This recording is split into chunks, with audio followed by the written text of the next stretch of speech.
All right guys, so check it out. Today we're gonna go over shoulder and upper back mobility training and some exercises to increase range of motion for your shoulders and your upper back. Let's get into it.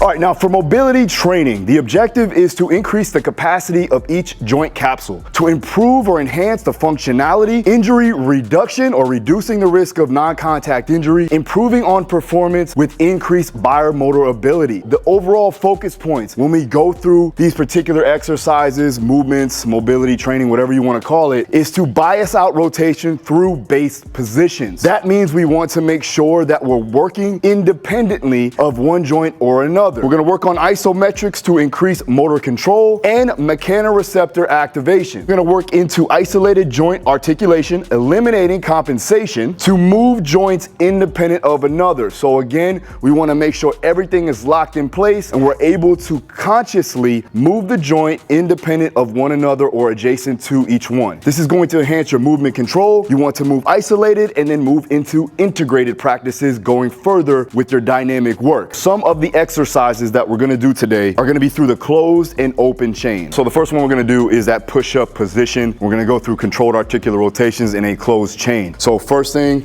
getting that push-up position, you want your hands right underneath your shoulder blades. As you come up, I want you to squeeze your inner thighs and your glutes. From here, abs are tight. You're going to go ahead and protract as much as possible. So you're going to pull your shoulders forward, activating the serratus anterior. Then from there, you're going to go ahead and rotate. So you're going to go ahead, elevate the shoulders, retract, protract, and come back around. You want to do at least 2 to 3 sets, 5 forward and then 5 backwards. The next one, you're going to grab yourself a dip bar and we're going to go through those rotations. So you're going to circle the shoulders. You're going to go up, back, down, forward, then back around. Back, up, around, forward. We'll do this again 2 to 3 sets, roughly 5 repetitions back and forth. So now we're gonna go ahead and use a kettlebell. You can also use a dumbbell in this bent over row position. Same concept. We're gonna go ahead and work through that articular rotation, working shoulder rotation here. And we're gonna grab the kettlebell.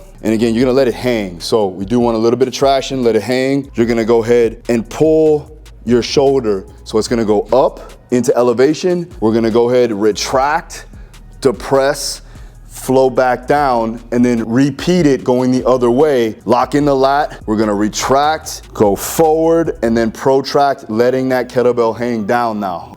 Pull forward, back, retract, depress down, back around. We're in a pull-up position now, so we're getting that vertical force and tension. And what I'm gonna do is I'm gonna go ahead and retract, rotate, same concept, getting those rotations. We're gonna rotate one side, then back down the other way.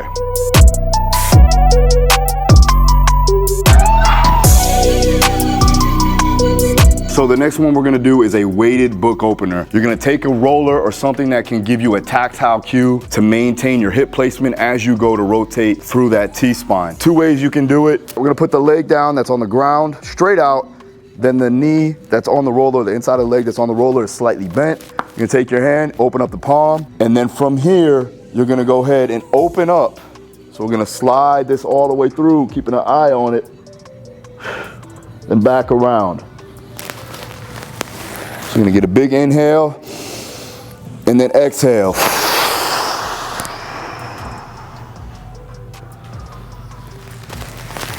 You can also do it this way. Big inhale, exhale.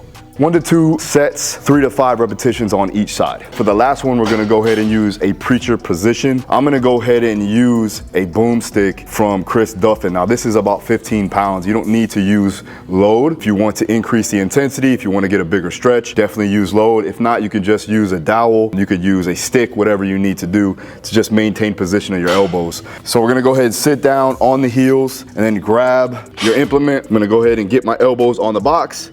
I'm gonna drive my body down. This is gonna go over the head. Then from here, I'm gonna sit back, retract, head goes up, and then I'm gonna protract, head comes down.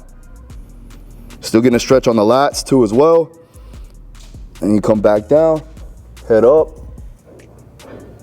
You wanna hold the stretch there for about 2 to 3 seconds. Each side, you could do about 5 repetitions on protraction and retraction, 2 sets through.